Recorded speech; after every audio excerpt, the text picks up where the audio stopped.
বিএলওদের নিরাপত্তায় supreme notice. বিএলওদের নিরাপত্তা নিয়ে অবস্থান জানতে চায় সুপ্রিম কোর্ট। সব পক্ষের মতামত জানতে চায় সুপ্রিম কোর্ট। মৈত্রী রয়েছে সঙ্গে, আরো জানাবে মৈত্রী।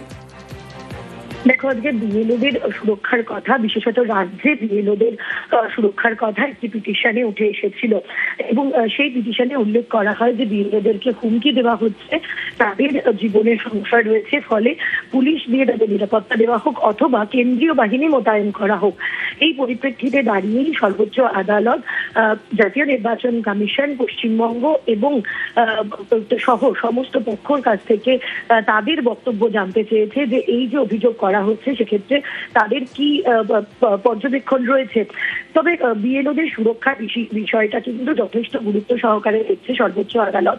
তাদের বক্তব্য যে কেন বিএলওরা স্ট্রেসে রয়েছেন, এর আগে তারা দুটি নির্দেশ দিয়েছেন, যেখানে বিএলওদেরকে সুযোগ দেওয়ার কথা বলা হয়েছে, অতিরিক্ত বিএলও নিয়োগ করার কথা রাজ্যগুলিকে নির্দেশ দেওয়া হয়েছে এবং পাশাপাশি যে সমস্ত বিএলওদের সমস্যা রয়েছে তাদেরকে ছাড় দেওয়ার কথাও বলা হয়েছে।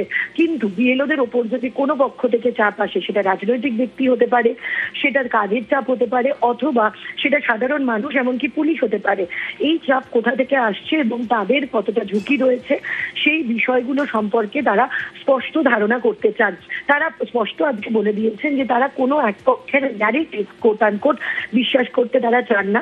আর আজকে যারা পিটিশনার ছিলেন তাদের তরফ থেকে শুধুমাত্র একটি এফআইআর রুজু করা হয়েছিল এবং বাকিটা সমস্তই 2023 এবং 24 সালের হিংসার ঘটনার কথা উল্লেখ করা হয়েছিল।